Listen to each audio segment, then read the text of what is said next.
What's up, people? Adam Hunter here. Listen, I'm on the road. I'm in Reno. I'm at the Laugh Factory all week at the Reno Laugh Factory. But giving you 3 podcasts this week because that's how I do it, okay? We have Phil Davis on the show today, as well as Don Frye and Leo Koontz. That's a pretty damn good lineup. I want to thank our sponsor, Santa Cruz Medicinals. It's potent CBD-infused coconut oil, olive oil, MCT oil, vape pens, and more. It's gluten-free, vegan, paleo, and sugar-free. It's lab-tested. Go to scmedicinals.com. Use the code ROASTED for $10 off, $100 or more. It's really, really good stuff. I highly recommend it. I take it all the time when I want to relax. And it's great. It's really, really good. Highly recommend it. We cook with it. Me and my wife. My wife and I, we cook it. And it's awesome. Also, speed weed. Listen, marijuana is free in California. Not free, it's legal in California. It's going to be free soon. But it's legal in California. So, you can get it delivered to you right to your doorstep at speedweed.com. They will deliver it to you. They got everything from edibles to vape pens to CBD to marijuana to THC sex lube to you name it, they got it. I mean, they have cookies and marijuana macaroons. They'll take care of you, okay? And Gino's the guy. He's awesome. Go to speedweed.com. Follow them at speedweed. Mention Roasted. You get $10 off, $100 or more. So listen, people. Pinned. I got pinned done finally. Well, we got the shooting done. So as you know, what was it, 5-6 years ago, I wrote a script about a wrestling movie because there's never been a comedy about wrestling. I mean, there's been win-win, but never like a Mighty Ducks or Bad News Bears or even like the TV show Eastbound and Down. I mean, nothing that centers around a wrestling team with a dysfunctional coach. And I've been coaching for 13 years, and there's just been so much funny stuff that's happened. I come home, I tell my friends, like, today this happened and that happened. And like, this is a movie. So I've been writing it down, and I wrote the script, and when you write a script, it's not just like you can just write it. It takes a long time to write a really good script. And me and my friend Dave wrote it, and friend Dave Levin, a really, really talented writer. And we 10, 20 versions, just over and over and over. So then I did an Indiegogo campaign and tried to I filmed that, tries to raise the money for the movie. And I've talked to a lot of different people. They said $500,000 is what you want to get. $500,000, which is still cheap for a movie that's pretty cheap in Hollywood. I mean, anything under $1 million is considered cheap, or even under $5 million. So we didn't raise that. We raised 3% of that. I mean, less than 12 grand is what we raised. But I had so many donors, and I went hard. I mean, I posted it, called everybody, emailed everybody, texted everybody, Facebooked everybody that I could possibly know. I reached out to everybody, and a lot of people donated, but a lot of people gave me $10, $15, $20, which I'm eternally grateful for. But it wasn't enough. I was hoping for that one big donor, which I didn't get. So now I'm stuck because every time I go on Instagram Live or Facebook Live or Periscope, people that watch me are like, where's my movie? Where's Pinned? And it's hard to make a movie for $12,000, especially a feature. It's really, really hard. It's just not easy, especially when you don't own the equipment and, actors and locations. So I'm like, all right, what do I do? One guy even was telling me I stole the money. I'm like, come on, man. It's not what happened. So I rewrote the movie into a pilot because I can pitch the show as a TV series, and I actually have a lot more contacts in the TV industry than the movie industry. So that took a long time. I hired my buddy who wrote 20, 30 movies that were kind of made for TV movies, and we worked on it. And my friend Joey Medina, who's a great director and a comedian, he said, I gave him the script. He's like, I can shoot this. I own the equipment, but it's going to...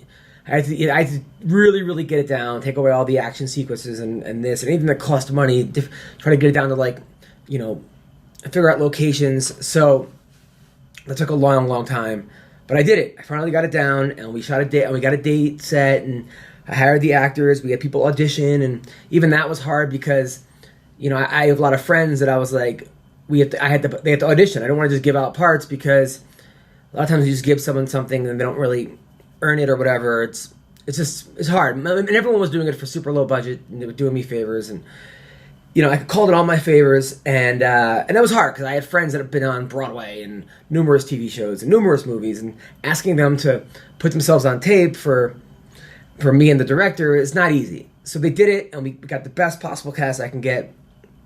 And then the locations were like in my house, and that led to a huge fight with my wife because I didn't really let her in, which I had so much on my mind, I didn't actually tell her we were shooting in the bedroom. There was a bedroom scene, and the girl that we cast was a playmate. She was a great actress. She auditioned, but that was hard because it was in my bed, and my wife came in and she's having the baby, and she's like, "What are you doing? You have a wife and kids. Why is this girl in a bra?" And I'm like, "Well, I don't have a baby and wife in the scene." And in the scene, I get broken up. So literally, the lady's like, "I want to see other people. It's not right for me." In the scene, and I hear, "Me too," from the kitchen. So it was a disaster. So my wife, they got a hotel room for the weekend, which her boss paid for.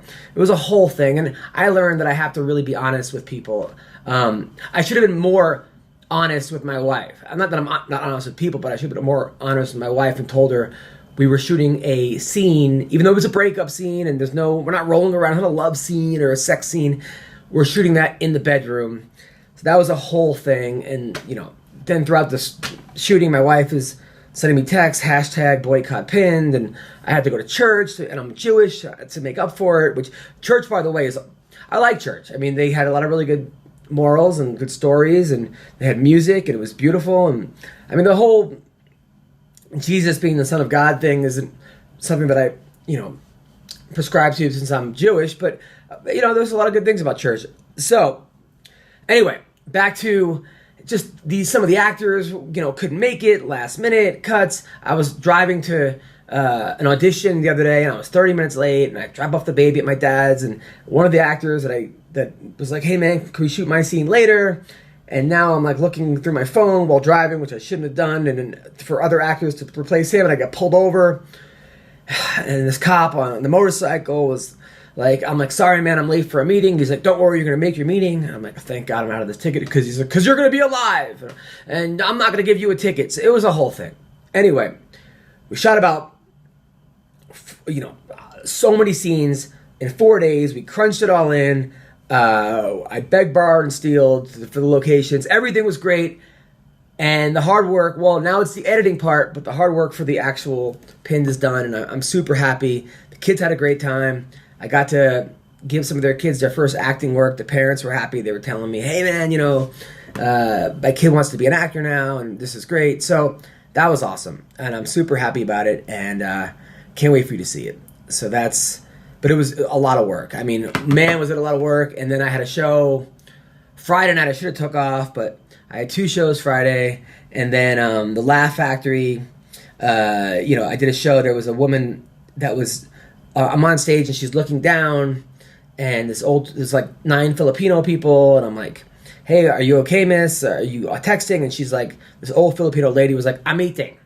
So I'm like, "Oh, sorry, I didn't mean to bother you while you were eating." And then I went on during later in my set. I'm like, "Who here shaves their vagina?" And the woman didn't raise her hand. I'm like, "That's why nobody looks down on you and says, 'I'm eating.'"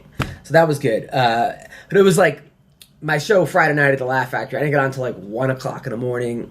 And it was just, people were just yelling stuff. It was more of a town meeting than a show and a question and answer. I was having a great set. I was killing. It was fun. But I'll tell you, like, there was a little person, an African-American little person that was a female in the front row who was adorable, and I said that this is the most normal thing about this crowd, and she was loving it. She added me on Instagram. I guess she's on TLC, the Little People Big World show or something, and I said she's probably great in bed because you can spin her twice as fast. So update from Mayhem Miller. I spoke to Mayhem. He's doing really well. He calls me from jail maybe 5 or 6 times a week, and I gotta say, I don't know if he's on his medication or what, but this is the best and happiest I've heard from Mayhem in a while. And he's doing well in jail. He's actually leading the workouts with him and the other prisoners, and he's doing comedy shows, and he's laughing a lot, and it was good to talk to Mayhem. And the old Mayhem is back. The Mayhem that, is so charismatic and smart and fun. That's the Mayhem that I've been talking to, and hopefully he's out soon. I think he's looking at, I don't know what he's looking at, but if you want his address, hit me up. I'll give you his address. If you want to email him, he loves getting letters and stuff from people and sending people that send him books and stuff. So a little Mayhem Miller update, which is cool. Then Saturday I got a show at the Laugh Factory too, and I mean literally I had like 4 hours of sleep. So I'm doing a show at the Laugh Factory, and I had Billy Idol tickets, which I didn't know was going to be acoustic. So I wasn't that upset to get rid of the Billy Idol acoustic tickets because, look, I'm a Billy Idol fan. I'm not a hardcore fan, but who doesn't like White Wedding and Rebel Yell and Eyes Without a Face and some of the other songs and Dancing With Myself? Billy Idol's pretty damn awesome. Acoustic, though, when I want to see a rock show, I want to see a rock show. Not that it wasn't great, or wouldn't have been great, but I got a last-minute booking at the Laugh Factory in Long Beach, so I couldn't make the Billy Idol show. So I was going to sell my tickets on Craigslist, which, I think I paid $150 for both of them or something, and I was going to just sell them at face value. Well, you realize how old you are because every person who responded had an AOL account, and nobody knew how to Venmo or PayPal. Everyone thought it was a scam. I'm like, no. And then they wanted me to drop off the tickets, the hard copy. I'm like, no, I will email you the tickets. And they're like, well, how do I know this isn't a scam? You're not from Africa and doing some type of Nigerian. I'm like, listen, I'll make a video for you telling you. And people are now calling the comedy club because I'm like, I can't go because I have a comedy show at the Laugh Factory. People are now calling the comedy club to see why I can't go. To see, and which is good because people were like, is Adam Hunter performing? Which is great, but really? So that was that. And then what else has happened? Let's talk about some of the MMA news before we get into our phone calls. So TJ Dillashaw tested positive for something for USADA, which is weird they tested positive for this fight. Because he looked like the guy from, what's that Christian Bale movie, The Machinist? I mean, when I'm 40, I always remember steroids making you like big and jacked and strong, which is what he looked like for the other fights. For this fight, he looked like people should send him money for food. Or send him food. So, man, it sucks that he tested positive for something. I know that Cody Garbrandt tweeted like a emoji about a frog and a coffee. I don't know what that even means, but sure. But that sucks for TJ because I don't even know why he fought at 125. I think that was an ego thing. That was a mistake, and now he can't fight for a year. And MMA fans are pretty quick to forget how good you were and whether you were the champ, especially if something like this happens. I mean, when TJ beat Cody Garbrandt, people were claiming him as like the pound for pound top 3 fighters in the world, and now he's fallen off, especially with his getting knocked out so quickly or stopped by Cejudo, who was lighter, and now with the steroids. It's been a bad year for TJ Dillashaw. But I like TJ, and best of luck to getting yourself back where it is. Ben Askren is now talking shit to Masvidal and Nick Diaz. Now, the Nick Diaz fight, I think, is a great fight for Askren. I think that, his wrestling will cancel out Nick Diaz's game plan, because especially what's going on now. Diaz hasn't fought in a long time, so like he's partying, he was retired, doesn't want to hurt anybody. So hopefully they make that fight happen. The worst fight for Askren right now, I think, is the Robbie Lawler rematch because, anybody with good takedown defense, which Robbie has, as he showed against the Johnny Hendricks, is just going to be tough because Askren, he is older.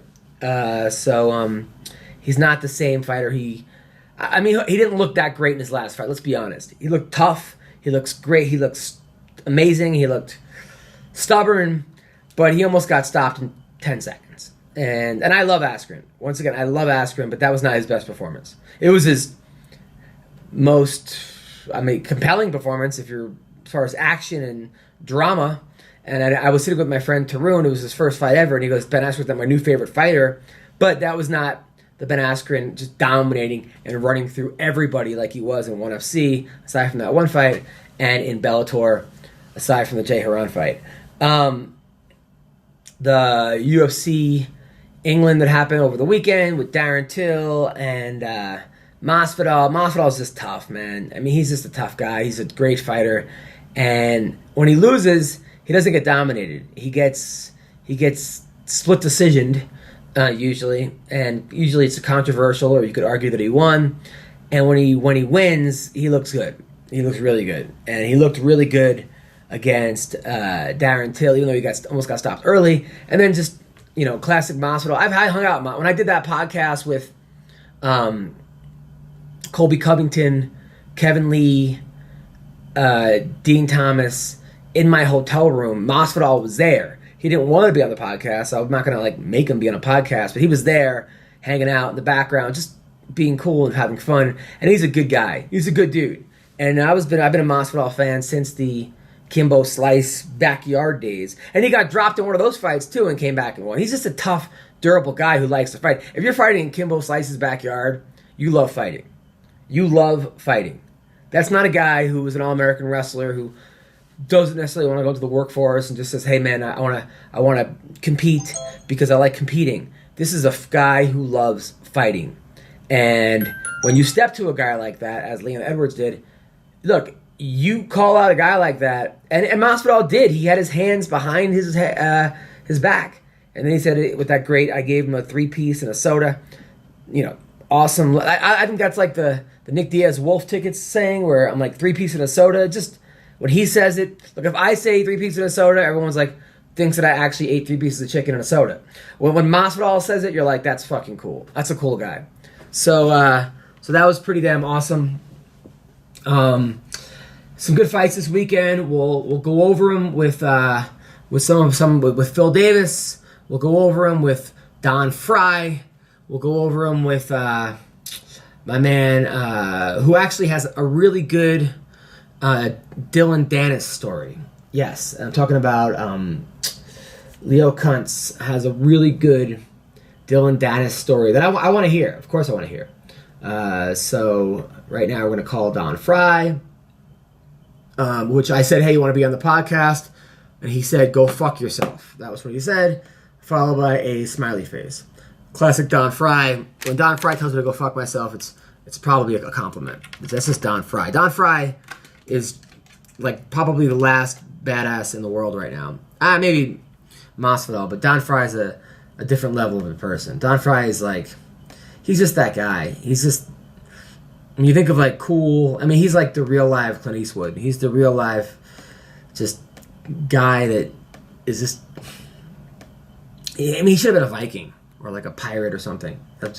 But maybe he wouldn't have stood out then if he was a Viking or pirate, because then he just would have been like every other Viking or pirate. So maybe what the fuck do I know what I'm talking about? So hopefully you're enjoying this podcast so far. Maybe you are, maybe you're not. I don't care. You're getting it for free. You're not paying for this shit. So here we go. Calling Don Frye right now. Hopefully he picks up. Is it even working? Why is this thing even working? Come on, dude. Let's see what we got. It says ringing. There we go. Bluetooth. No. See my name and number, and I'll contact you later. Thank you. All right, I guess he didn't pick up. Let's try it again. All right, here we go. Boom. Don Frye. So, see if he picks up. Let's see if Don Frye picks up the phone. Hello. Hello, Don Frye.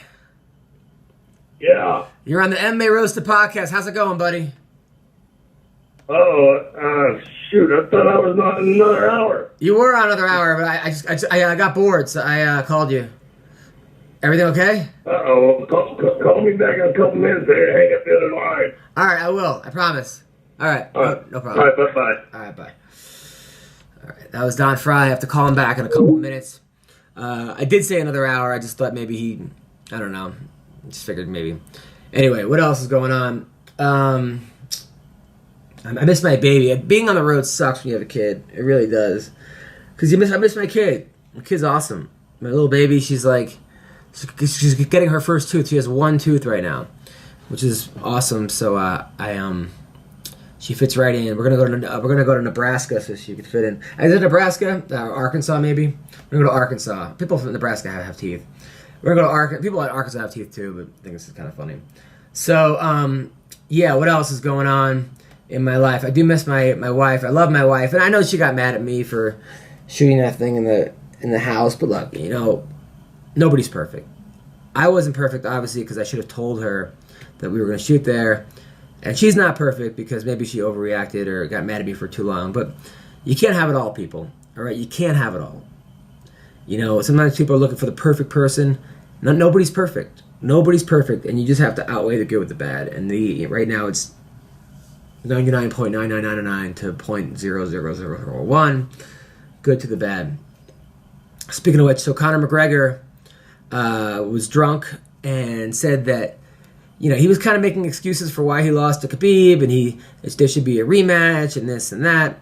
And, I tell the kids that I coach wrestling, look, there's always going to be those people in school who don't study and get an A.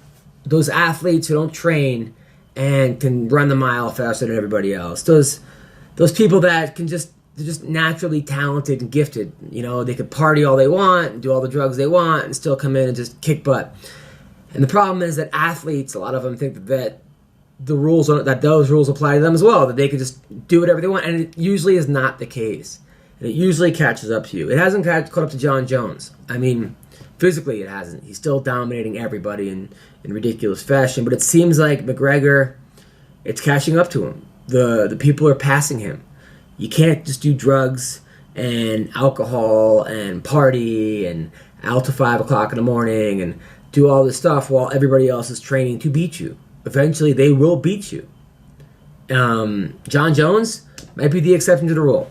But for every John Jones, there's countless of people that could have been amazing if they would have put their mind to it. Everyone knows someone like that. Somebody who was oh man, that guy could have been the best. Or how many people in high school? Oh, he could have been an All-American wrestler. He could have been the best football player if he would have. Oh, if he just would have gotten. Oh, if he didn't get his grades weren't good enough, or his girlfriend messed up. That everybody knows those people. So you think that you're the exception to the rule. You're not. There's almost no exceptions to the rules other than John Jones somehow. And even him, you could argue that, like, if he hadn't had those, I mean, who knows if he was really on steroids. There's going to be an asterisk to his name. Now, it hasn't caught up to him in the octagon yet. He still beat Daniel Cormier twice and knocked him out the last time. And, but for the most part, I think McGregor, it's just not, you can't do it, man. You have natural ability. You have natural talent. You're awesome. You're one of the best. You were the best. But Khabib fucked you up. I mean, yeah, you won a round, maybe. But he made you tap. He knocked you down. He dominated you. He beat you pretty bad.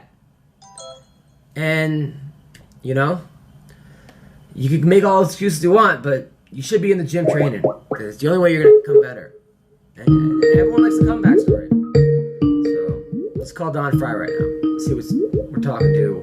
One of the best. Don Frye. Partner. Hey, how's it going, brother? Good, how are you? Good. So I'm talking to the UFC Hall of Famer, the ultimate winner, guy who's got a black belt in judo, one of the best ever, Don Frye. How are you, man? I'm good, buddy. I'm good. I got a 5th degree. I'm a Yodon. What does that mean? A Yodon? Yodon. That's just the name of the level, What's that? What? Don, Yodon, What's the highest that it goes up to? Hell, partner, I don't know. You're asking shit. I'm lucky just to be Yodon. No, yeah. I mean, as far as I'm going in life, so shit. Yeah, nah, man. You're doing pretty well. How's everything going? What's new in the life of Don Frye? Oh, life's an adventure, partner. Life's an adventure. Does you ever have one of those days where just nothing goes right? Everything is a mess. Yeah, yeah, of course. No matter what way you turn and what you do. Yeah, of course I've had those. Everyone's had those days. Yeah, well, this is my 2nd decade of that. Yeah, of course. Oh, you should try doing stand-up comedy, man. I got Adam Hunter calling me, so what the Yeah. Things are looking great. I was looking at some of your old fights, man. Look, when you had the record for the quickest knockout. You knocked out Thomas Ramirez in 8 seconds. He was 410 pounds. Now, when you're across the cage of a guy that's 410 pounds, what are you thinking? Well, like I told Big John McCarthy when he came over and said, "You got any questions?" I said, "Yeah, if I fall down, don't let that guy eat me." You told him that during the fight? Right before the fight, yeah, he comes over to the corner and says, "Hey, got any questions? Checks your fingernails, checks you for grease or whatever." Yeah, which is kind of silly back then because there's no rules. Yeah. Like when I was fighting Gary Goodrich, in the finals in number 8. I grabbed the top he picks me up and I grabbed the top of the cage. Big John says, "Let go of that fence." No, there's no rules. What do I have to? Now, did Big John laugh when you said, "Don't let him eat me"? Oh, I don't know. He just turned and walked away. Now, what were you thinking when you were up against Akebono? What's that? When you fought Akebono, the sumo wrestler. Yeah. What's going through your mind? Well, when I finally got that kick at the end there, where I kicked his leg up from underneath of him, and then I moved to the side. That was a strategy. Kick him and take a step to the side, get around behind him. But shit, this wasn't one step. The guy was 4 feet wide, so kicking his leg out from underneath of him, and then there's a little jog around him. Oh, jeez. Yeah. That's now. When you did, it was covering some distance. Of course. Now you went to ASU. Now, I would argue that ASU has the most amount of and the best amount of fighters that went to a college. You think right? You think most MMA fighters went to ASU, but like the best ones? You, Cain Velasquez, Ryan Bader, CB Dalloway. I mean, that's a pretty good. Cain. That's a pretty good. Yeah, you know what? CB Dalloway and Cain Velasquez, don't even mention those ass fights. You don't even mention me. Ryan Bader's got 2 belts right now. He's a world champion in 2 divisions. Gee, that's all you got to say right there. How come what? You and Cain don't get along, or you and CB don't get along? No, I met Cain once. He's a very nice guy. Right? I'm just saying, nobody else needs to be mentioned right now because Ryan Bader is one of the baddest dudes walking the planet. He's virtually the baddest dude walking the planet. Yeah. When you knock out, knock out Fedor, 1 punch. God dang. And, he fought Matt Mitrione, that idiot. He basically raped the guy. The only thing that prevented insertion, was he had a groin cup on. Otherwise he could have had his way with the guy all night long. And, Bader's a walking machine right now. Yeah, no, he is. He seems to really. Most guys they hit their prime younger. He seems to be in his prime right now. Something, Do you think? What do you think about? Do you think there's less testing in Bellator than there is in UFC? What's that? You think steroids are more prevalent in Bellator than in the UFC? I don't know, and I don't care. Shit, they should be legal. And then it's just like pro bodybuilding. You get your bodybuilders, and then you have your natural contests. Everybody knows what's going on. Just quit treating people like they're idiots. And they want their pro athletes to be supermen. They want their pro athletes to be able to do things they can't. And if you're going to call it performance enhancing and make it illegal, okay, then throw away all the computers and go back to pen and paper. Yeah, well, I don't know. I have no idea. Bader, as far as I know, Bader has passed every test, and you can't assume that he's on anything because he's winning. So I have absolutely no idea. You're absolutely right. I wasn't doing that. I hope I wasn't doing that. I'm saying me. I'm saying me. Now, when you fought Tank Abbott, how much shit did he talk to you before the fight? Not much. Tank was, he was on his game. He was in his little zone, He wanted to win that fight. The UFC had sunk a lot of money in Tank. They had trained him. They paid for, Jesse, whoever to train him. You know, I mean, he was supposed to be their man. And, you know, I went in there and I shit on the birthday cake, you know. I ruined the party. Yeah, well, I mean, Tank was actually a lot better than I think some people gave him credit for, because as much as people... Yeah, and he was a liar. He didn't just sit on the freaking bar stool and get up off the bar stool. Okay, he trained. Come on, people. He bench pressed 600 freaking pounds, right? Wow. You don't do that sitting on your ass drinking beer. You know, and then they even said he had Jesse, what was his name, you know, training, you know, pro boxing trainer. But come on, people. It's 20 years ago. Figure it out by now. Now, a guy you fought twice, Mark Coleman, one of the best heavyweights ever. A prime Coleman versus a prime Brock Lesnar. Who wins that fight? Yes, that's a good question. That's a good question, because Coleman has freak strength. You know, he's a hell of an athlete, and same thing with Lesnar. But I would have to go with Coleman, because Coleman made the Olympic wrestling team. You know, he didn't do anything, but he made the team, which makes him a different level of wrestler, you know, than just being a national champion.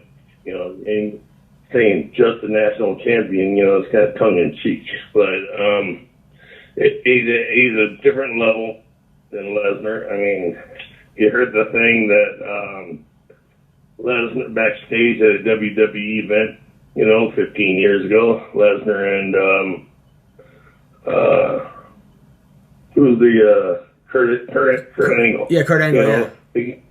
You know, they got an old wrestling match, and Angle whooped him. You know, cram it. It's just, I mean, it's big stupid things. It means nothing, because this is fighting. It's not wrestling. But if you're going to talk wrestling, Angle's a much superior wrestler. Come on, he's an Olympic gold medalist. You think anybody's going to beat John Jones? Of course. I think first John Jones has beaten himself, unfortunately, you know. You know, he's on a self-destructive course. And, you know, I understand completely what that is, you know, shit. But, yeah, somebody's going to come along and, you know, they're going to walk away. You know, they're going to destroy him. I mean, if he doesn't destroy himself first. I don't know. It seems like it's a race right now. Who could screw up their career the fastest? And Conor McGregor is beating John Jones in that race. There's a guy who has all the talent in the world and just is like, what is he doing? Oh, Conor? Yeah. Oh, Conor's great. He's like a pro wrestler. You know, he's got the gift of gab. I mean, he's a marketing genius. You know, he's probably a B-level fighter. You know, where John Jones is an A-level, but Conor's an A-plus level talker. You know, there's nobody who talks better than him. And he puts asses in seats. That's the name of the game. A B-level fighter, though. He knocked out Aldo. He knocked out Eddie Alvarez. He knocked out Dustin Poirier. I mean, these are all great fighters that he just destroyed. B-level fighters can't do that.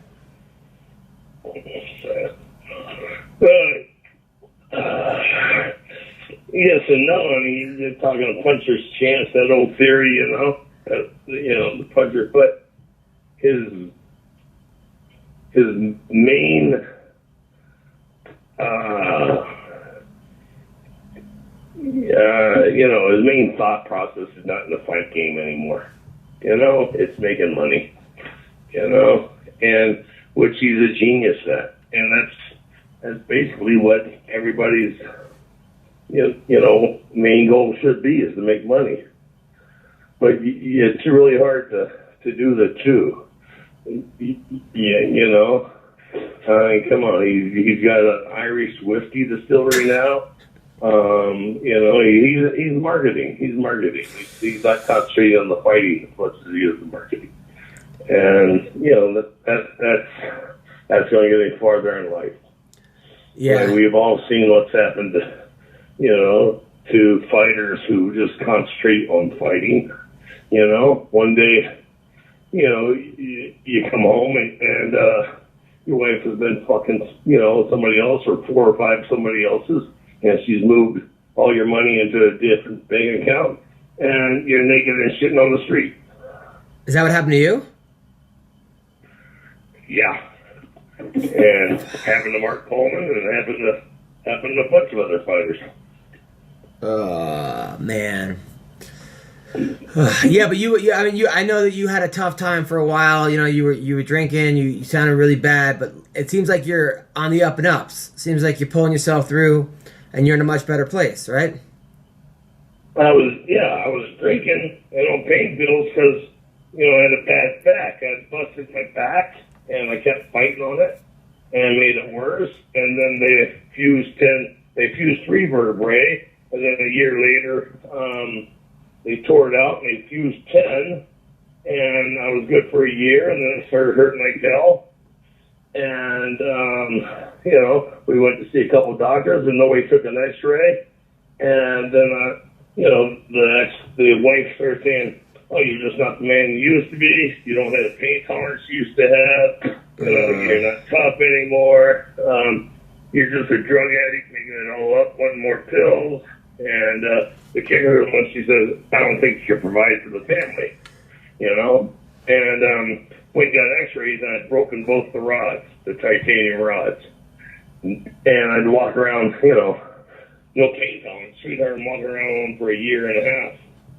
And you do that. And then it took another 5 or 6 months till, when we took the x-ray to when they did the surgery, They did the surgery, it was a 10-hour surgery, and then 3 hours on top of that to clean up the scar tissue, from the broken rods. And then I was good for 4 days, checking out the hospital. Thanks, everybody. Thanks for having me. Bye-bye. Went out and had a stroke in the parking lot, a brain hemorrhage stroke. And then they wheeled me back in, put me in a coma for 3 weeks. Woke up out of the coma. And, and I'd be put in a rehab facility for 2 months, During that time, the wife had secured the divorce and moved all more money and, called friends of mine saying what a piece of shit he is, going to come kill you. He's in a coma, And so it was all delusional, but she had set the groundwork, and then I come out and put my life together with nothing to do it with. Damn. And it's been 2.5 years, and I'm getting her done. I'm getting her done right now. I'm talking with somebody about doing my own podcast. You should. Absolutely should, man. Yeah. What am I going to talk about, though? Are you kidding me? Are you? How to lose money? Everything, bro. You are one of the last badasses in the world right now. The world needs more The world needs you, Don Frye. You're the hero we need. Yeah. You're the hero we need, man. You're a fighter, an actor, a motivator, a coach, a father. Now, what you need to do, though, is Yeah, but I'll hurt your feelings by talking. No, who cares? They don't have to listen. But you're in Arizona, which is like home of the divorced cougars. Why aren't you going to one of these bars, having these girls stroke your mustache and just taking them home? Come on, man. What's going on? Well, because I met a nice gal. I got a really nice gal right now. She's a 5'8" blonde, beautiful woman. She treats me good. She loves my dog. Loves my, I love my horse.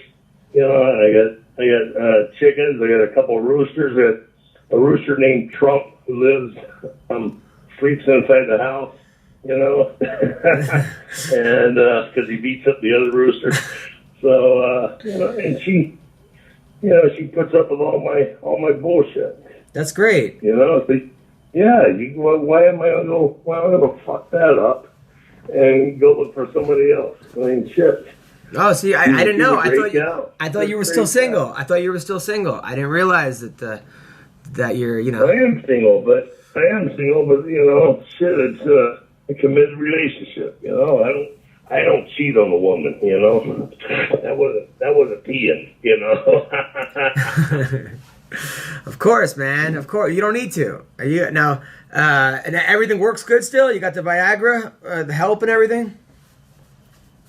Hell, buddy, you know, like I said before, when they need a TRT, you know, they come to me for donations. You know, so I donate 5 gallons of TRT a day. You know. Do you are you on testosterone? Do you take TRT? No, I donate it. I give it, man. Shit. All right. Now, are you still working out? Yeah, not as hard as I want to, you know, because I need a new shoulder. You know, they did all that mess with me in 2016 on the back, and then, you know, September 2016, and then got out of the hospital in December, I think, and then a year later had to go get a new right shoulder. They did that, and now I need a new left shoulder. Oh my God! You know, then once I get that done, hell, baby, I'll be ready to climb back in the ring. Now I saw that Dan Severn is wrestling Frank Mir on Josh Barnett's card. Are you going to be on one of the future cards of his Bloodsport? No. When is that? I think it's like this weekend.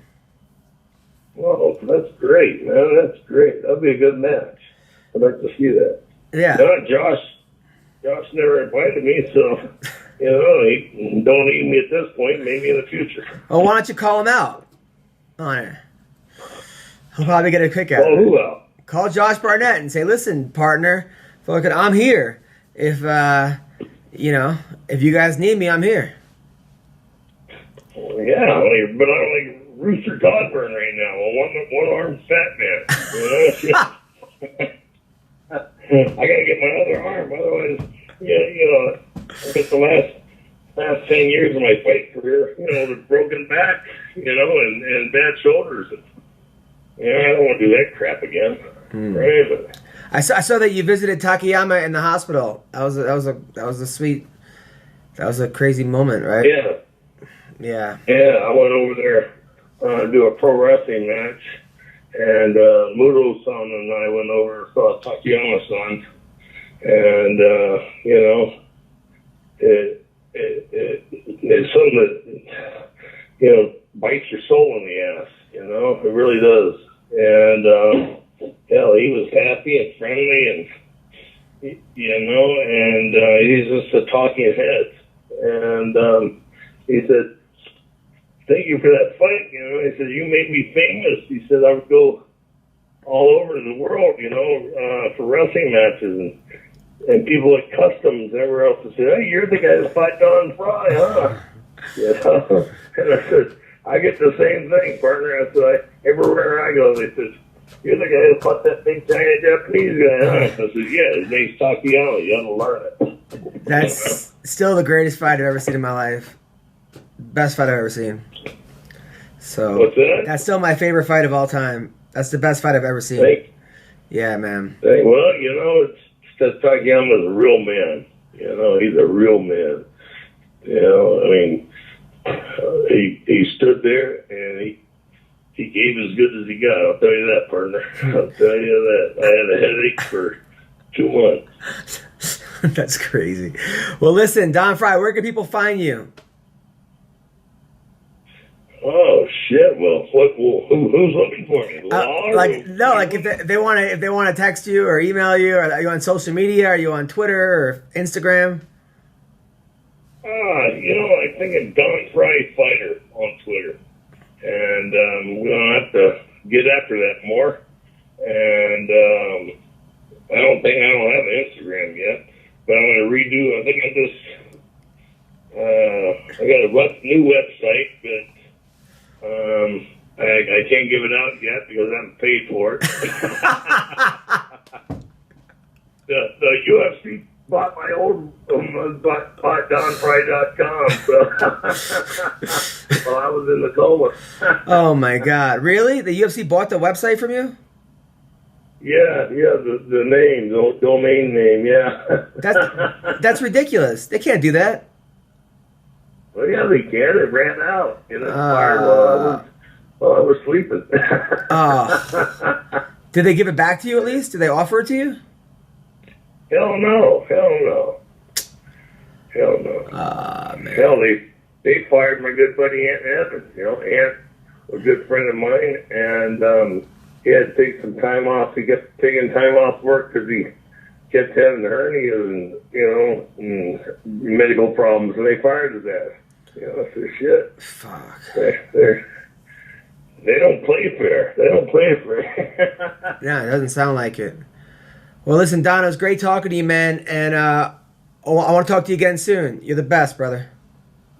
Yeah, I mean, you're the funniest little prick I've ever met in my life. I'll tell you what. Next time you get on stage, you know, are you coming to Arizona? Yeah. I'm going to Phoenix in April, and then I'm going to Yuma in June, and then I'm going to Phoenix again in August. Well, you know shit. You gonna keep that a secret? Or No. Next time I'm there, no, I'll definitely text you. Yeah. Well, when and where in April? Well, April's a private show. I'm doing a private show, but in August and June, I'll be Yuma in June. In August, I'll be at the House of Comedy in Phoenix. A private show? You come jumping out of a cake? Yeah, pretty much. I wish. I probably get paid more for that. So, well, thank you, Don. I'll talk to you soon, brother. You're the best. So you're doing children's parties now, huh? Of course. That's great. Of course. You gotta find somebody shorter than you, right? Of course. Absolutely. Well, all right. Take care, man. I'll see you in July or August. All right, take care. Bye. All right, that was the legend Don Frye. Man, that guy is awesome. I'm happy he's doing better because who doesn't love Don Frye? I mean, it's a guy's he's like the uncle I never had. You know, he's just a good guy and just a tough guy, and he's just a legend. He's like every wrestling coach I've ever wanted to have, and every coach just a real man's man. I mean, just a man's man. Happy he found a girl too. Lucky lady, because that dude, you know, if he likes you, he'll do anything for you. That's the way Don Frye is, you know. And I love the fact that I can have a podcast and talk to guys like Don Frye. That's probably my favorite part of this podcast. So we're calling to another awesome fighter, Phil Davis. Hello, is this Phil Davis? Yes. How are you, man? I'm well. How are you? Your middle name is Kwabena? Yep. Why does nobody know this? I think everybody knows it who's supposed to know. I had no idea. I've known you for years, and never once did you tell me your middle name was Kwabena. That is a great... Somebody made a trip to the Wikipedia. I know. Yeah, I like it, though. I like Kwabena. You don't think maybe you should be like instead of you call yourself Kwabena Davis, and then they can call you Phil from Pennsylvania, like Marty from Omaha? You can go Kwabena? Mm-hmm. You don't think that's a good idea? No? So, how are you, Phil? I don't know. Where would Kwabena be? From Harrisburg? Does that sound fitting? Yeah, of course. Yeah, Phil from Harrisburg. So, how are you doing, man? What's going on? I'm good, man. I'm good. What's new in the life, Phil Davis? Well, I'm scheduled to fight Liam McGeary in a rematch April 27th. So I've just been preparing for that and getting fit, getting lean to mean, and that's all that's going on over here. Why are you fighting him? You've already killed that guy. Well, he wants killed again. All right. I like it. Were you surprised that Ryan... First of all, I think you're 2-0 against Ryan Bader. I don't know. I think that you just look too jacked, and they just gave it to Ryan Bader because he didn't look like he could beat you on... Like, if he just looked lining the two you up. I thought you were 2-0 against Bader. Very close, though. Were you surprised that Bader won the championship, the heavyweight championship? Not so much surprised that he won. I was surprised he won so easily. You know? Yeah. He just took it to everybody. He just took it. I mean, he had three fights under a minute. I'm like, come on, what is going on? What is going on?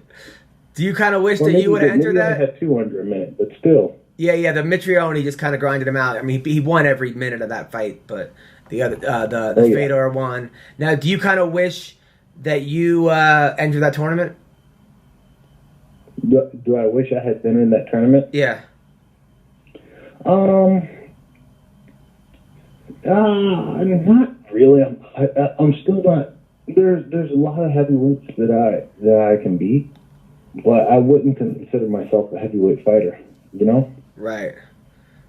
Yeah, but I wouldn't consider Chael or Bader a heavyweight fighter either. They, it seemed like right. So I just don't like the idea of dodging people. When people ask, "Hey, I fight everybody," and there's definitely some bad matchups for me out there at heavyweight. I don't know. I think you would have won it, to be honest. Especially if you would have walked around at like 230, 235, 240. I mean, you look like ripped at 205. It's not like you can't. You don't look drawn out. It looks like I mean I think you could actually walk around. I think adding 20 pounds wouldn't kill you. No, definitely not. All I'm saying, I'm not even talking about the guys in the tournament per se, but there's some other guys, even within Bluesman, freaking scary guys. Did you see Karatanov's last fight? Obviously, he got kicked in the balls. Yeah. But he's a scary dude. He's a scary dude. Yeah, well, you're a scary dude too, man. So. Oh, thank you. Appreciate it. No problem. Your last fight against Vadim Nemkov in Israel. Are you blaming the Jews for that loss? A lot of people, they blame the Jews for everything. Are you blaming the Jews because it was in Israel and you lost? Or no? I mean, all right, forget it. For the loss, I never want to blame anything other than myself. I feel like that's always a good place to start. Good. Again, that was a super, super close fight, and I probably should have got going a little bit sooner in the first period, and you have a different fight on your hands. And I made some technical mistakes. I should have been able to finish the fight in the third period, and that for me, that's unforgivable. Like, if the judges say I lost at that point, I deserve to lose because I had my favorite move and I didn't finish the fight. What was your favorite move? Kimura. Right. Well, now you think maybe because you were too slippery? He was too slippery. It was too much sweat. That kind of thing. Yeah. It's. I was definitely slippery. But it comes down to me things technique-wise that would allow me to finish that. Yeah, I mean, I think that that was a weird fight because first of all, I don't know why you weren't the main event or even the co-main event. It was like you were buried in some card in Israel, and they were giving you no press for it, and I was like, I didn't like that at all. I mean, you're a star. You were ranked to top 3 in the UFC. You went to Bellator. You were the champion. Why is Ryan Couture fighting after you? No disrespect to Ryan Couture. I love Ryan Couture, but that was strange to me. Well, I tell you what, the guy he fought, Jaime Gonzalez, he's the man over in Israel. I'm telling you, that guy, he not only has a ton of fans, but they show up at a big place for him over in Israel. Yeah, but he lost, and still, you're the champ. Even being the man in Israel, they'll still show up if he's at the second fight or the third fight. It's not like they're gonna not show up if he's not the main event. So that's the fact that you weren't really promoted. I was like, Phil Davis is fighting. People were like, really, huh? Phil, what? No one even knew you were fighting. But that's here nor there. I mean, that's not here nor there. But for this argument, I do feel that it was weird that you were kind of fall in love with your boxing and not your wrestling, because wrestling is kind of like what got you there. You being an NCAA champion, and it did seem like you were kind of going for like going for the head a lot. Is that something that you kind of wish that you kind of focused less on was headhunting and more on wrestling? Oh, definitely. Always in hindsight, it's 2020, but I definitely want to just make that a place where I get more experience. I have been at this point. I don't feel intimidated by anybody's hands. I know I can slip. I know I can see punches coming. Can take certain punches and deliver back. And if anything, I needed to get in there and work the wrestling in a little bit sooner. Yeah. Were you intimidated at all by his sambo? No, I mean, he's a champion at sambo, but I mean, it's always like, sambo. I'll compare that to judo. Judo is extremely useful for the very highest guys. The very best judo guys can implement that in MMA in a couple of key areas, but without the gi, it's not quite the same. It's just not quite the same. But yeah, I mean, he had some good stuff that he can use in sambo, but as long as you stay out of those positions, you should be pretty good. Yeah, no, I mean, it was a good fight, and you definitely won the third round. I think if it was a 5-round fight, you definitely would have won the whole thing. I think that you're right. You kind of got a late start, and John McCarthy or the announcers were saying they were at first they were praising you, and then they were like, well, why isn't he using his wrestling? Were you surprised when he got the takedown on you? Say again? Were you surprised when he took you down? I mean, I'm always surprised. I'm always surprised when people go for takedowns. But, I leave my hips kind of available and for people to take me down because I'm so good on the ground. I don't have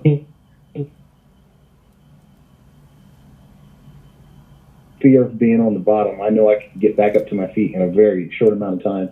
And I'm usually able to sweep people or if they take me down, I end up on top sort of thing. So I'm not so much shot that he took me down. It's always like it's never over. If you take me down, we're going to end up in a scramble. And can you end up on? So I mean, even getting a takedown, it didn't last very long and didn't amount to any good punches or anything. Yeah, but you did have a look on your face like, did that really just fucking happen? I don't even know what my face looked like. I'm going to have to go back and watch that to see what my face looked like. I'm telling you, your face looked like you've got to be kidding. Like, how the fuck? Like, why am I in Israel getting taken down by this guy? That's what your face looked like. You definitely had that look on your face. Like, you got to be kidding me. But I mean, look, you've never been stopped. You've never been submitted. Every fight you've lost, you've only been hurt, I think, maybe once or twice. That was the Anthony Johnson fight. And you were not even really that rocked. Yeah, you're right there. You're always right there. I'm convinced you're one of the best in the world. I know you probably could be the best in the world. And you have to tell yourself that, right? I mean, you wake up in the morning and you're like, I'm the best in the world. Absolutely. Because absolutely, I wake up and tell myself, and for those reasons. I mean, I don't make even the mistakes I make aren't game losing mistakes. They're position losing mistakes. Yeah, and I think you're the most underrated. Like people, like the people that know fighting, when they talk about you, they know that you're right there. But I feel like you're not in the discussion because you don't talk that much shit. You don't, you're not one of these guys on Twitter who's making fun of everybody. You're like a nice human being who's an amazing fighter. You let your fighting speak for itself. But in some ways, that kind of hinders you a little bit because people because you're not making headlines all the time. All right. Maybe I just need to, maybe that's what I need to do. Just get on Twitter and start talking more trash. Well, it would definitely help people would definitely be talking about you more. But I'm not sure it would help you because you could be training during that time or spending time with your wife and kids or making money or who knows. So, by the way, how's your wife doing? She's doing great. Yeah. By the way, if you don't know, Phil is married to a beautiful lady who talk about keeping her hips low. She's got amazing hips. She's just awesome. She was a trainer, and Phil came in and was like, "Hey, do you want to spot me?" Next thing you know, you guys were married. Correct? That's the condensed version, but yeah, pretty much. All right, let's talk about some of the fights that happened. Now, I didn't realize, I was looking at your Wikipedia. You actually trained with John Jones before? Uh-oh. You there? Yeah. Can you hear me? Oh, I thought I lost you for a second. No, yeah, you said I actually trained with who now? With John Jones? Yeah, way back in the day. Who won?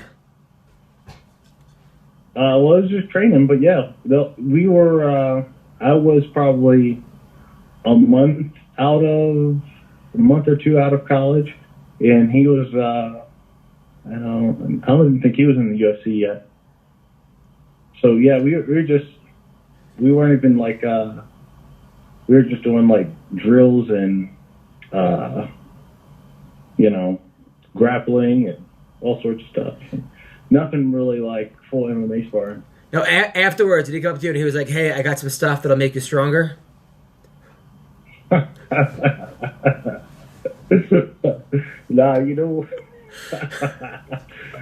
didn't. No? Was he like, "Hey, I got 3 hookers in a car with some blow. Come on, man.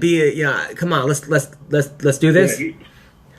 Yeah, he might have said something like that. I can't remember, Yeah. All right. Okay. Now today, TJ Dillashaw got popped for we don't know. Are you surprised by this? Whoa! I didn't know that. TJ Dillashaw got popped. He got popped. USADA. He got his belt taken away. He's suspended for a year. He doesn't know what went wrong or what he took or whatever, but it doesn't look good. Well, Is he going to litigate it? I don't know. I mean, it was crazy that he got popped when he cut down to 135, versus like the other fights where he looked like, because when I always think steroids, because I'm 40, so my thing is like steroids make you bigger and stronger. They don't make you lose weight, and and make you look like. So I don't know what it's a little strange, right? Right. When did he pop? Today, or it was announced today. That's interesting. Well, I always say I want to give guys the benefit of the doubt, give them a chance to,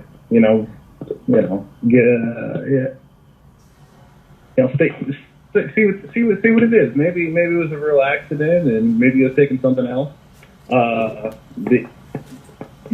Has some something in it that he wasn't aware of, or what have you. But that is very interesting. Yeah, and then Cody Garbrandt tweeted out a picture of a frog and coffee. I don't even know what that even means, but sounds like some sort of inside joke. Not so much of a joke, but more like an inside insult between the two of them. Yeah, I guess I like teammates for a long time. Yeah, I don't know what that even means, but a frog and coffee. A frog and coffee? Yeah, I don't know what that means. It was a coffee first, then frog, and people were like, toad soup? Or, people are trying to guess what it means, but I don't know what it means. I don't know.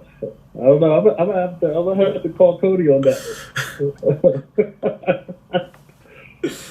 Now, one of your Penn State alumni lost his first fight, Ed Ruth. When Ed Ruth came, everyone's like, Ed Ruth. They were like, this guy's a god. His last fight, he would have won if it was 3 rounds, but he looked gassed as hell. Were you surprised? against what happened Well, against Gracie? Well, I tell you what, man. You're absolutely right. If it was 3 rounds, he would have won. But at the same time, he was fighting out of submissions one after another. Now, granted, you know, he was getting out of submissions in a remarkable fashion. Like he was getting out of stuff that you are supposed to be dead to rights to. And and he would end up in a triangle, super deep, and then Gracie would switch to the arm bar, and he would manage to get out of both of them, and then he would be immediately back in another situation. And I'm like, I don't even know how you're getting in or out of this. Like, what is going on? Just get back to something normal. Right. But he's got a tremendous talent, and he as soon as he learns how to slow the pace and just focus in on a couple positions that he owns, because that's how wrestlers work. We have a couple positions that we do better than anybody else, and that's how you end up winning. If you end up in a good guy's position, like, he gets the takedown. If he ends up in his, you know, whatever it is that he does, you know, it's a guaranteed thing. So he just has to be able to control the action and force people like me and Grace, especially guys like him, into those positions where he can dominate. Now, I tore my ACL because of you, by the way, because I read an article, an interview with you, and you said, I go to jiu-jitsu and I give myself goals. One of my goals is I'm not tapping today. So then I gave myself that goal, and my ACL went immediately. So thanks, buddy. I appreciate that. Oh, you're welcome. You're welcome. Do you really do that? Do you really tell yourself I'm not tapping today? Yeah, of course. But what if somebody has something way deep where you're going to break your arm or leg or your ankle? Well, here's the thing. If you've already decided that you're not going to tap, you got to figure a way out. And usually the way out is it's so simple, but when you're short on blood because you're getting choked or you're short on space because someone's tying you down in an arm bar or whatever, Kimura, you just gotta do it like a puzzle. It's usually it's grips. If someone has you in an arm bar, you've got to get their hands off of your free hand. You got to get them on your hands. If somebody has you in a foot lock, you got to get to the hand that's controlling your foot. You know, you just got to think of it that way. And I mean, there's obviously tap today. Right. One of my teammates got me Chance Rencounter. He's a welterweight. He's coming up in the UFC. He got me today. We are rolling around, and he got me in an arm bar. Now, granted, we weren't going all out, but I allowed myself to get in a position and then try to wiggle my way out. And he just got his hips in too deep. But so you tapped? It's not that I tapped. Oh man! Damn. All right, I take back you being one of the best in the world. Okay. Right, of course you have to tap, right? It's not worth it. It's not worth it. Yeah. But I went through my checklist of everything that I need to do to get out of that position, and I didn't have enough space to get out. Right. Again, I don't fault myself for, and even now I'm like, my elbows feels a little funky. It didn't go too hard. But it definitely aches now. Well, yeah, but you have to tap. Now, another one of your fellow wrestlers who I think has one of the lowest fight IQs in the history of fighting, but one of the most talented fighters is Aaron Pico. Aaron Pico is an amazing wrestler, obviously a good boxer, but somehow Freddie Roach has convinced him that he could beat Miguel Cotto if they fought or something, and he goes out there and wants to get into a crazy fist fight. And granted, it's entertaining, but that can't be a good strategy.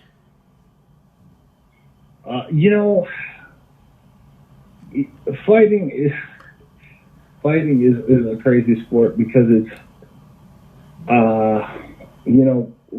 what you bring into the cage, your mindset. determines the outcome so much. He had that fight going his way.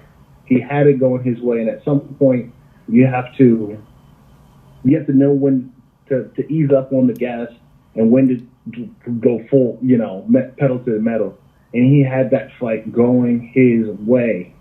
And at that point, he just needed to not do anything stupid. And he just came in too aggressive. And at that point, the other guy was already getting rocked. He's swinging for the fences because he's on his way down. And but again, these are the things that happen when you're a young fighter. Right. That's a mistake that won't happen again. But you never had that. But I mean, it never happened to you. You were a young fighter at one point. Right. But see, the difference is when I was a young fighter, I knew where my striking ability was. Now, his striking is much better than my striking was when I was where he. How many fights did he do? Like 5 fights in, 6 fights in? Yeah, right. Something really low. Yeah. My goal when I was fighting 6 fights in, it was throw punches only to make the guy think that I'm going to stand with him. And as soon as he was confident that we were striking and was going to throw a right hand, I dipped under that bad boy and took him down. Right. The goal was to get the guy to think that we're boxing and then take him down. And Aaron Pico can do that, but I think he prefers to knock guys out right now. And he's had some success doing it. But against a veteran guy, you got to give him the whole package. He's got to know that he can't win on the ground. He's got to know that he can't win in wrestling. He's also got to know that you're better in striking. And as soon as you're winning a striking game and then you get a takedown, then way more opportunities are going to happen for you. Now, a fight coming up: Chael Sonnen versus Lyoto Machida. Who do you like in this fight? Ooh, I don't like Chael Sonnen in this fight. And I'll tell you why. I normally will give Chael the nod against guys that are mostly strikers, because he's just a grinder. He's just a wet blanket, and you just can't get away from him.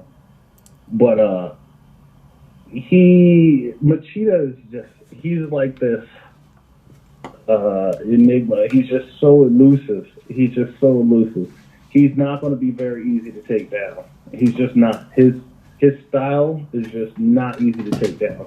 And the best part about Machida's game is he's best off his back foot. So he'll take 5 steps back, and then he'll plant, and then he'll just drop a strong left hand, and he'll drop you with it. So, I mean, if you chase this guy, he'll knock you out. You just got to be very patient with Machida. Or you can just go in, full blast like Shogun did, and just wing him. But you rolling the dice at that point. Who did you bring in when you fought Machida to get ready for him? Who did I spar with to get ready for him? Yeah. I had a real good karate black belt come in.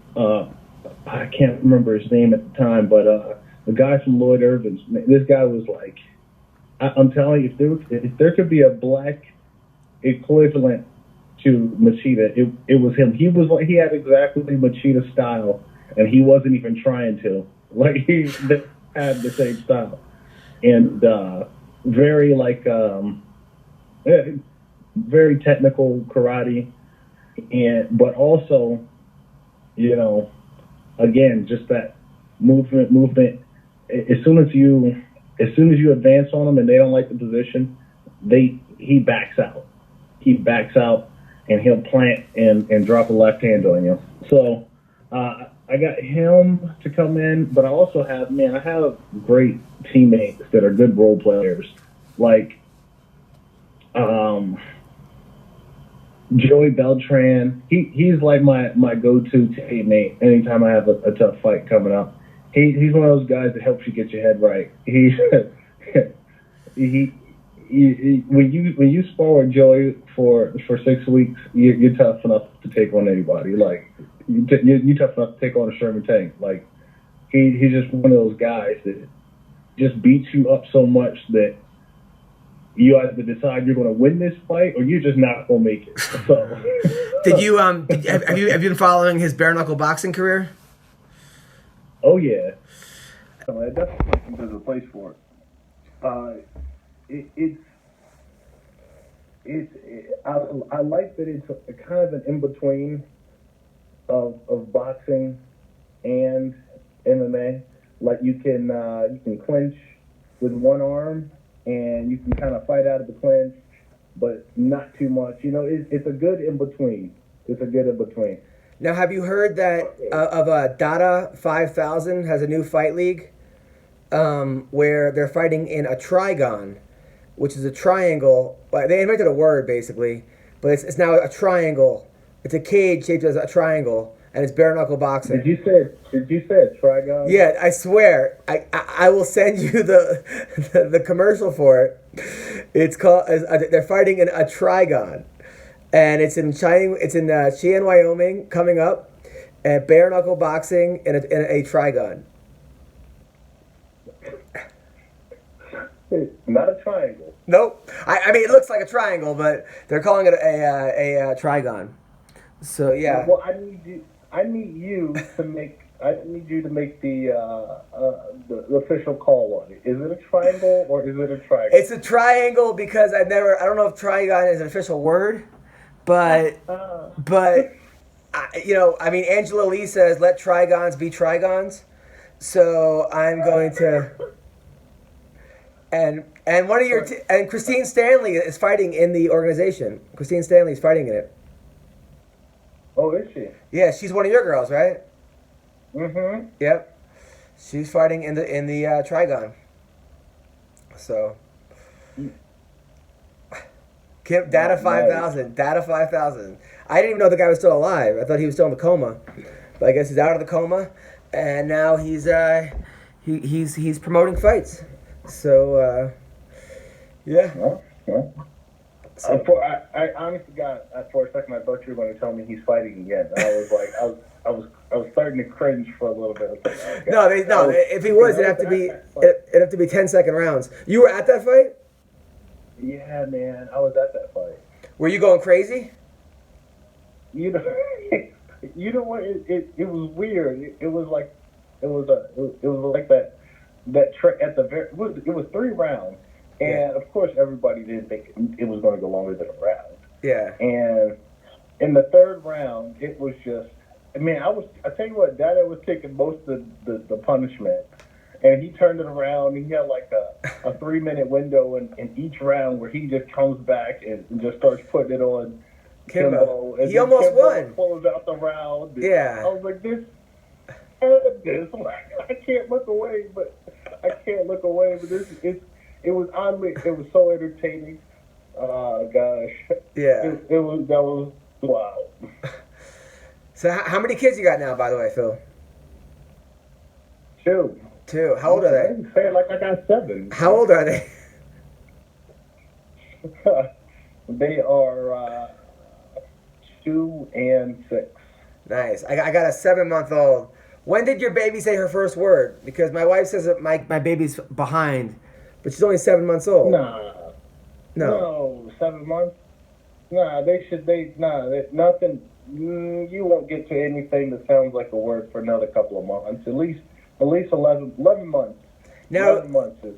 No, I have to be a stay-at-home dad during the day, usually, when I'm not on the road. And so I'm up 7 a.m. to 7 p.m. My wife works. My baby, when I leave the room, like to do anything or leave sight, my baby goes crazy and starts yelling at me and crying. So I have to pretend it's a giant game of peekaboo. Did your baby do that too? Not so much, but tell me more. I can't. I'm telling. It's like I love her. She's the greatest thing ever. I take her to wrestling practice and this and that, but she doesn't want me to leave her sight. Like I have to be in her sight at all times. So if I do a chore, like if I put her in the little chair and let's say I do the dishes, I have to pretend this is part of a game of peekaboo or hide and go seek. That I'm going to come back in 3 seconds. So otherwise it's screaming and yelling and like bloody murder. I'm being. I see that the exact opposite. I'm like, man, that's exactly opposite of how everyone else in life treats you. They're like crying until you leave. So, how much longer until you have to be somewhere? That's the truth. Most people cry when I show up. So absolutely right. This kid just loves you so much. God. That's because she doesn't know anybody else. You know, like Why? she thinks I'm the best. It's like, you know, it's like I was the best in New England at wrestling until I went to college, and I'm like, fuck, I ain't shit. Like right now with the baby, you know, like I'm the man, but it's only a matter of time before she figures out I'm not. You know, so. You know what? I tell you, honest to God truth, man. You gotta live it up while you can, because very soon, you know, she'll be more adventurous, and then she'll want to wander off. My kids were wanderers, man. They're just so adventurous and brave. My kid is like the kid that would just wander away in a shopping mall. Like, live it up while you can, while they still need you for things. But then also, Yeah, pretty soon we'll be taking off. But then when I change her diaper, also, she tries to put her hand in her poop immediately. And I have to stop that from happening, because then she'll put it in her mouth, and who knows what could happen there. How do I stop her from trying to touch her poop? Yeah, that's a ticking time bomb. It's gonna happen. It's gonna happen. Oh yeah, my 2-year-old, he's like he's in the beginning stages of potty training. So he'll take his diaper off, and then out of nowhere he'll be like, "Oh, I gotta go poop," and then he'll just go poop on the floor. Kind of like you did during your last fight. Exactly. Exactly. So, I'm kidding. So what do you do when he poops on the floor? You don't yell at him, do you? I don't think that's the answer I'm supposed to say. No, no, I don't yell at him. Yeah, buddy, you're so close to the toilet. You know, he was so close. So yeah, just kind of encourage him to show him where the toilet is, and see how easy it is. No one has to pick it up anymore. You just go right in the toilet, and then we flush it, and it goes bye-bye. Right. Yeah? Right. Yeah, no, it's the greatest thing in the world. It's just it's exhausting. I mean, I am exhausted when I go on stage at night. Like, I mean, but what's cool is that I don't care anymore what anyone else thinks of me, except for my baby and my wife at times. You know, so it's hard. It's hard being away. Like I'm in Reno right now doing comedy, and I'm away for 5 days from the baby, and like I just get like I get sick when I'm away from her, and I feel like I'm not being a good parent. You know, so it's hard. I gotta make money though, so it's, you know, I'm sure you could relate. You know. Oh yeah. Well, listen, Phil Davis, you're a national champion, Bellator champion. You'll be the Bellator champion again. I'm sure of it. Thank you for being on the podcast. Yeah, thanks for having me, man. No problem. Well, have a great upcoming weekend. You're the best, brother. All right, you too. Take care. But I certainly train under the same roof with him. So we do classes together and things like that. So that, you know, there's a lot of pros there at the gym. So the classes are big. I've definitely worked with Kobe before, though, for sure. So we're talking to Leo Koontz right now, and I just asked him if he's training partners with Colby Covington. I'm actually pretty good friends with Colby, and a lot of people, you know, he's a very divisive figure, but to me, he's always been a very nice guy. And his yeah, I know that's exactly only been my experience with Kobe too. You know, he's and it's great. I like what he's doing, man. It's he's pumping the sport. You know what I mean? And it's good. Now he does say that nobody at the gym can hang with him in jiu-jitsu. I can't tell if he's being serious or not. Is that true, including the teachers? He just runs through everybody. You know, I'm gonna bite my tongue on this one a little bit here, and just say like, hey, there's some pretty high level guys there at the gym I train at. You know, coaches included. There's some high level dudes. You know, and to say that he doesn't get beat by any of them, I mean, I don't know. I think that might be a stretch. Right. But I don't want to get myself in trouble here either. Right, but he does go 100% all the time. Right? I mean, his cardio is unbelievable. He does. That's for sure. That's for sure. Kobe's one of those guys where anytime you're training with him, you have to be ready to go 100%. Otherwise, you know, when you're going against guys that train at that intensity level and you're going 50%, I mean, that's when the injuries happen and stuff like that. So if you're training with Kobe, you have to be ready to go 100% because you can be guaranteed that's what he's going to be doing. No, I'm sure that's why. You go on. Oh, I was gonna say, I'm sure that's what helped get him to the point he's at right now, and his wrestling credentials. I mean, that's one of those things that just it's kind of built into a lot of wrestlers. You know, they don't want to give up a takedown. They don't want anybody to score on them. They just want to dominate the match the whole time. They want to dominate whatever they're doing the whole time. Now you know, were that's definitely how he approaches training. Now you were a wrestler back in North Dakota. That's right. Were you a state champion? Did you place in the states? I never was a state champion. No, I actually only went to 2 state tournaments, and both state tournaments that I went to, I placed second in. Wow. My junior and senior year, and I lost to a guy who went on to become an NAIA champion, college wrestling champion, and he won Mr. Wrestler state award for the best wrestler in the state and things like that. So he was pretty accomplished himself. But yeah, I took second to my junior and senior years. That's pretty impressive, dude. Taking second in the entire state is nothing to be like, oh, I only took second in the state. 99.99 and keep going. Other people will never be able to achieve that. Right. So you must have been a really good wrestler. Yeah, I know it. No, I know it. I mean, I have some. I had a lot of scholarships. I took a year off and went into actually the National Guard. I was in the National Guard for a little while. I got. It was a good decision on my part, but it was bad timing because I got really bad into drugs.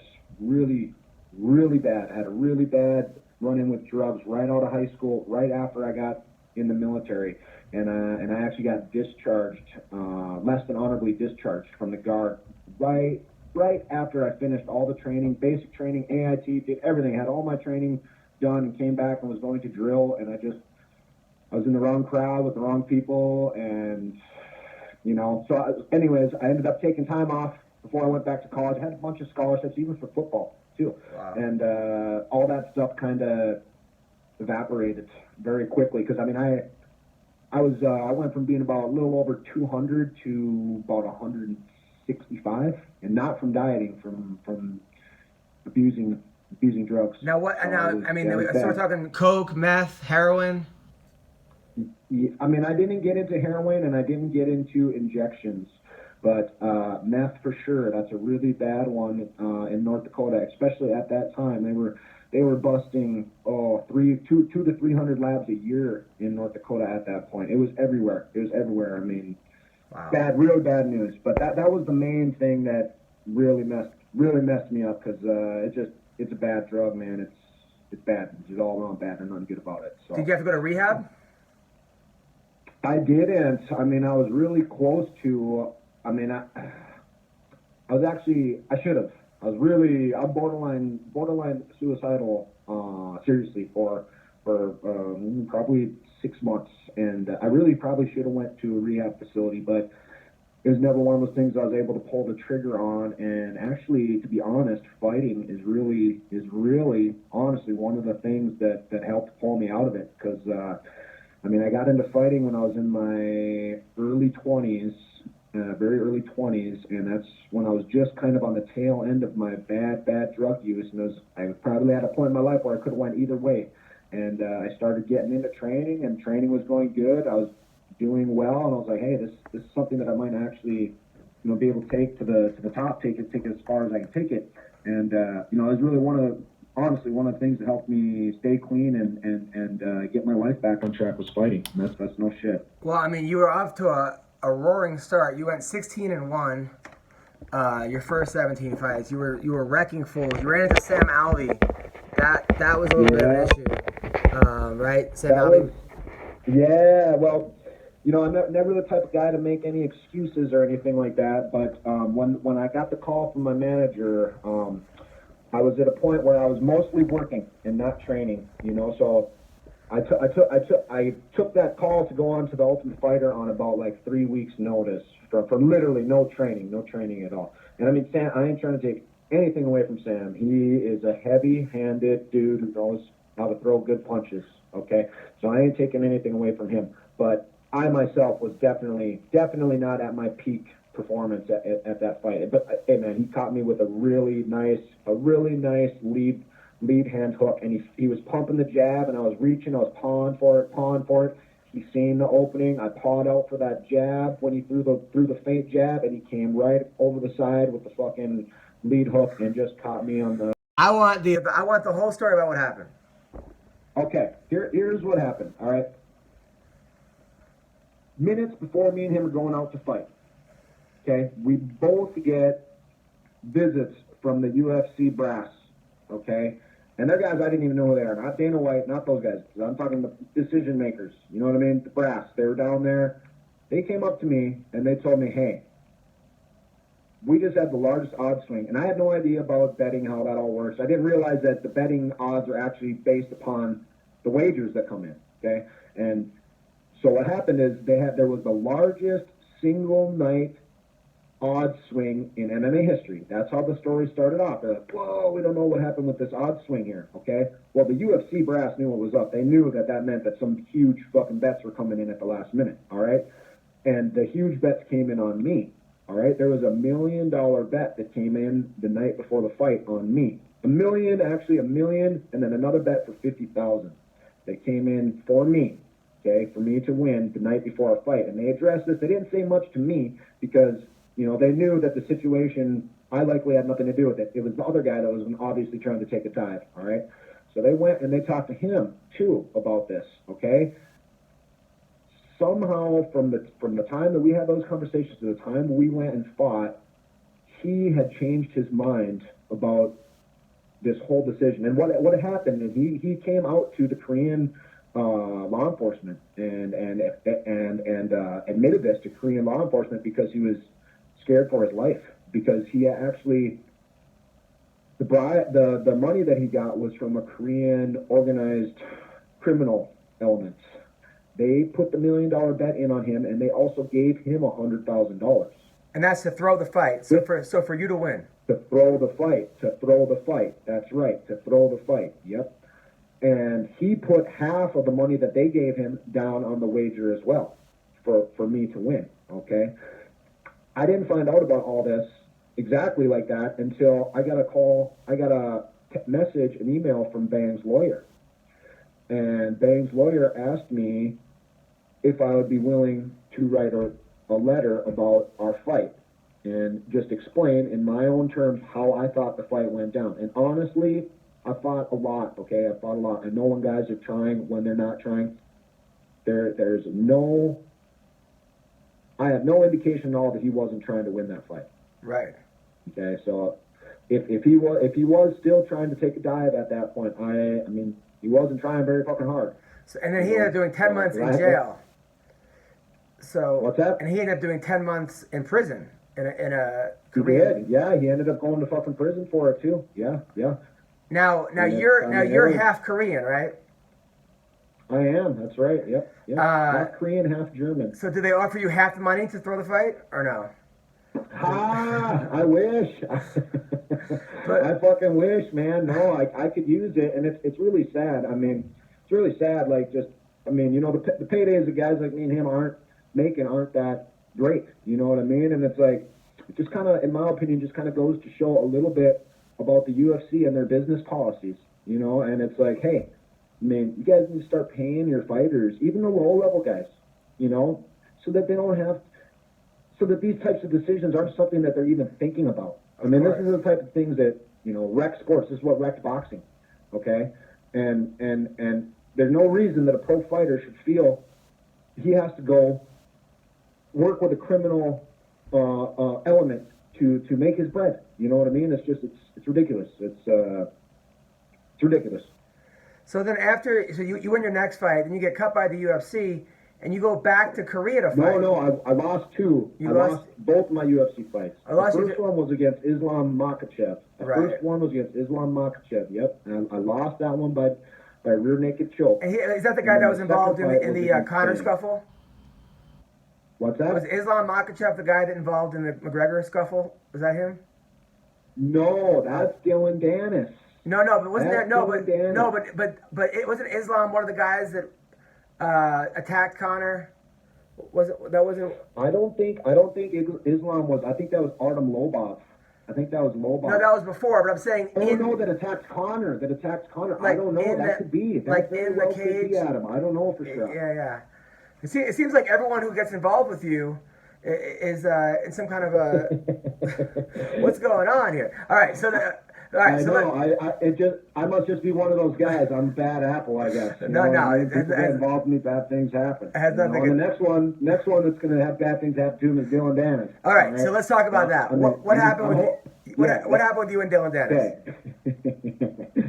this kid, man, like I ain't ever talked trash to nobody my whole career because I don't have nothing for respect for these guys that are putting their life, putting their family lives, putting their everything. They're putting everything on the line to do something they love for hardly no money. Okay, so I'm not the type of guy to talk trash and do that type of shit. But this Dylan Dennis dude, okay, he just has me so worked up because he has such a big following on social media and things like that, and this is somebody who could be doing good things with their life, okay? And he chooses to go do all this stupid fucking shit and just make himself into a shit show and try to sit here and claim, oh, I'm Dylan Dennis, I'm the GOAT, I'm this, I'm that.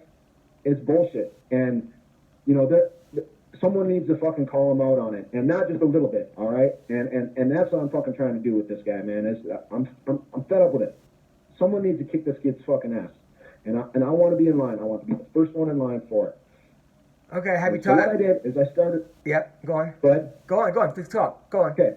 What I did is I started a small campaign against him on Twitter. Okay, because I was like, hey, I mean, I haven't been really active on social media, but one of the awesome things of being involved with UFC, they get your social media squared away for you. Okay, I wish I would have been more involved and had them verify my Instagram, but they did verify my Twitter. Okay, and I know for some people that means a lot of things when you got that nice little blue check mark by your name, all right? So I went on Twitter, and I was using my blue check mark and whatever I could to just get as much attention, any attention I could towards Dylan Dennis, and pulling no punches, holding nothing back. I was just like, hey, I'm going to say whatever I need to say to this kid because he don't care. He don't have no respect for anybody. He ain't put his fucking time in. I don't give a shit about him, okay? So I'm going to say whatever I got to say to this kid to get his fucking attention. That's what I tried to do. Nothing but quiet, nothing but crickets, okay? You hear nothing from him. A couple days go by, I keep on after him, nothing happens. But I am starting to build a little bit of momentum here on Twitter. You, I believe, didn't add me until I finally started getting after Dylan Dennis, you know, and now here I am on your show. Right. So, I mean, it's bullshit. And then what he goes now, he talks all this trash, all right? Talks all this trash to all these other guys that he can't fight. I'm a guy that he could potentially fight. My manager right now is talking to Bellator. I am on a list right now for when things open up. When there's openings at 170 in Bellator, I'm going to be in the conversation for sure. I'm also a PFL replacement right now as well too. So we're going to see how all that works out. But anyways, this fight can really happen, all right? And all of a sudden, things start to go a little quiet from him. You know, and I'm sitting there kind of wondering, like, well, what's going on? I haven't seen any posts from him for a little bit here. You know, what's going on? You know, it's like I've been after him here. I'm expecting a reply, something. You know, something's got to be happening. No replies. So next day, all quiet again. I'm like, well, something's got to be a little fishy here. So I go out and I start looking on Twitter and I try to find some of his stuff on there so I can, you know, if I can call him out again, tell him he's a little bitch. And here the little motherfucker went and blocked me off his off his fucking Twitter account. Oh, come on. Yes, he fucking blocked. Now, okay, Adam. When the bully's out in the schoolyard, okay, and you're scared of this bully, what do? You go hide, right? You go around, you go hide somewhere. Yeah. Exactly what he's doing right now. Okay, he sees that I'm building some steam up against him. He don't want to fuck with me. He wants to fuck with these little guys that got 1 and 2 records, 3 and 2 records. Okay, he ain't trying to fuck with somebody who's legit. I'm gonna give him the chance. And we're gonna make this fucking happen. And that's my beef with Dylan Dennis right now. The kid is just bad for the sport, all around bad for the sport. I mean, his former jiu-jitsu coach excommunicated him from the gym. Yes. I mean, you know, these you know, and the things he says, and he doesn't show no respect to anybody. Well, in this sport, man, you need to earn your respect, all right? You need to pay it in blood, sweat, and tears, okay? You don't just come in here and start thinking you're the boss, okay? If you do, you better be ready to handle it when someone's going to come up and tell you that you're a little piece of shit, okay? And when I go do that, what to do? Runs and hides. So, I mean, that's a little bit about his character. That could tell you a little bit about his character right there. Yeah, he doesn't want to fight you. I mean, he's going to... Well, first of all, you've had, 19 fights. You're a great fighter. He's only 1-0. So I don't know if they would even sanction that fight. That's just what I was going to say. Is any fucking commission that does sanction that fight is going to have a lawsuit on their hands, because I'm going to fucking murder this dude. I mean, his face is going to be rearranged. His nose is going to be on the other side of his fucking head. Okay, I guarantee there's no way he's going to want to stand up with me. There's no fucking way. The only thing he's going to do is try to lay on his back, and that's fine, because I don't care. I'll like to be right on top of him. I'll fucking pound the shit out of him. Yeah, I mean, Bellator did sanction Aaron Pico against that guy that was like 12-4, the guy that knocked out Pico the first time. So maybe they would. Now that I think about it, right? The guy that knocked out Aaron Pico. After another fight or two, I don't have to fight him in the next fight. You know what I mean? As of right now, I'm an unsigned free agent. So right now it's like. Right now, the fight's not going to happen in the next couple months. It's for sure not going to happen in the next couple months. It for sure ain't going to be his next fight. So hopefully he can get 3-0. I mean, hopefully, if he's lucky, he can get 3-0, 4-0, and then we can make this fight happen. Yeah, I would love to see that fight. I like watching all your fights. It wouldn't be a fight. It'd be a massacre. Yeah. Be a massacre. Now, how do you think you would do against him in a grappling competition? What's that now? How do you think you would do against him in a grappling competition? Well, grappling competition, I mean, I'm not a grappler. I'm not a submission grappler. I mean, I know some submission grappling and things like that. I'm not going to take that away from him, okay? He's a good submission grappler. He'd probably beat me in a straight submission grappling tournament, all right? I know he would. He would beat me for sure. But this is full contact combat sport, okay? So... I mean, all that stuff goes out the window when I break your nose with an elbow. You know what I mean? Your black belt goes out the window with you once your nose is broken and blood's running all down your face. Now, I read that you wake up every morning and do Kung Fu and Tai Chi. Is this true? That's right. Where the hell did you read that? I did my research. You did your homework, Adam. Yes. Is that true? How? Yes, I do. I mean, how long do you do this for? I've been training Kung Fu extensively since I've been here in South Florida. And to be honest, in my opinion, my practice with Chinese Kung Fu has been one of the things that has single-handedly transformed me the most, not just as a fighter, but also as a person. This gym that I'm training at, American Top Team, that has been the main factor in the equation, okay? That's the main factor in the equation of where I'm at right now with my fighting skills. But without Chinese Kung Fu, I would not be the fighter that I am today. I would not approach life the way that I do today. It's a very, especially when you start doing Tai Chi and Qigong, it's a lot about energy work, yin and yang. It's very, very similar to yoga, breath work, pranayama, things like that. Lots of other benefits besides fighting, okay? But when you can apply these same types of theories to your fighting style, to anything that you do with Chinese martial arts, if you're practicing the right Chinese martial arts, getting the right instruction, a lot of it's been watered down. a lot of it is only theoretical. The application part of it has kind of been lost because there's no necessity anymore. It's still out there. There are still people, but you got to go look for them. You got to go find them. And that's what I did. I found one of them here in South Florida who, I got to tell you the story about him really quick. He's passed away. He's my late Sifu. But when he first came here to Miami, okay, he was in his 30s, and he competed in a karate tournament as having no experience in karate, all right? And he won the 5th to 9th Dan black belt, 5th to 9th Dan black belt division, a form division, but he used a Chinese martial arts form to win it.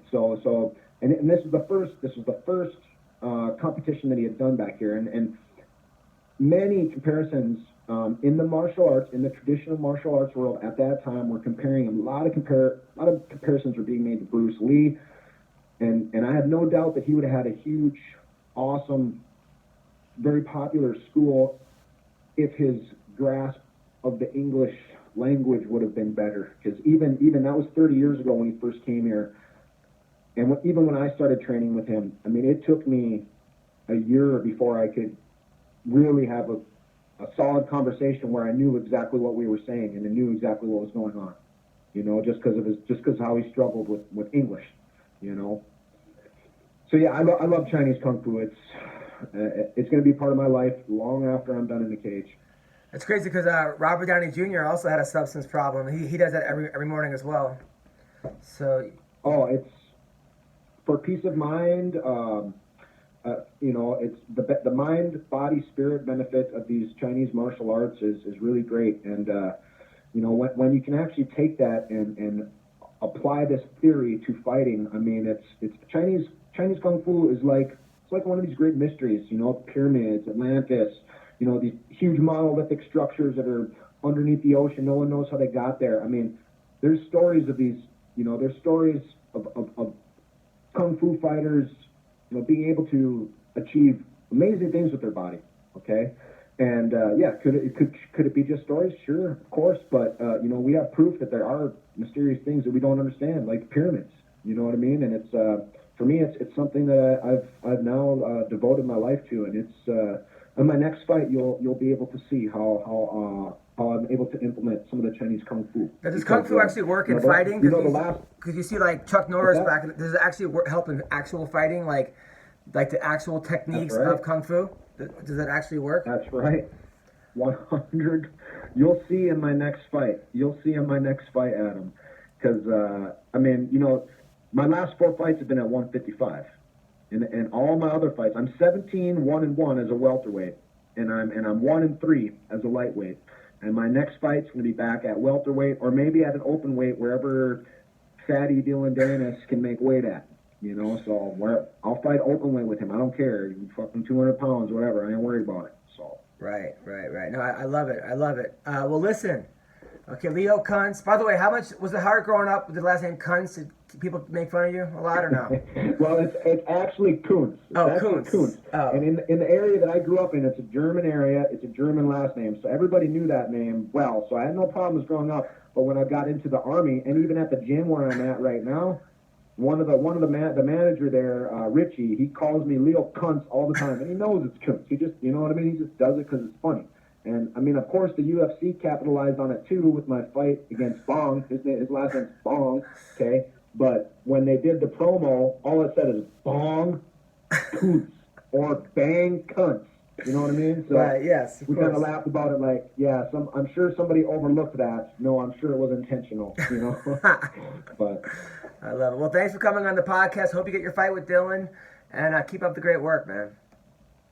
I appreciate it, Adam. Thanks for having me on. It's been a pleasure. I mean, you know, the guest list that you had on here is a who's who of the best welterweights in the world. So, I mean, I'm honored that you have me on the show, Adam. Anytime, brother. Take care.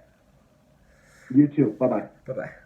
That was Leo Koontz. I've been saying it wrong the entire time. It's Leo Koontz. I like that guy. I hope he gets to fight with Dylan Danis. I think that Bellator is going to keep Dylan away from him if they want Dylan to have a rest of a career, but who knows? They've done some strange things over at Bellator, and I like it, but yeah. Anyway, listen, people, if you're in Reno, I'm here the rest of the week till Monday at the Reno Laugh Factory till Sunday, actually. Then April 19th and 20th at the Black Box Theater in Boca Raton, Florida. New York City, Gotham Comedy Club, May 16th. Paradise Casino in Yuma, Arizona, June 1st. Abbey Casino in Laughlin, June 6th. Comedy Cave in Calgary, June 11th to the 16th. Minnesota House of Comedy, June 19th to the 23rd. Las Vegas, July 1st to the 7th. LA Comedy Club at the Stratosphere. And then Off the Hook Comedy Club in Naples, July 18th to the 21st. Thank you guys so much for listening. If you shop on Amazon, go to adamhunter.com first. Then go to Amazon on the banner and buy whatever you want. Hope you enjoyed the podcast. We got 2 more coming this week. Take care. Bye-bye.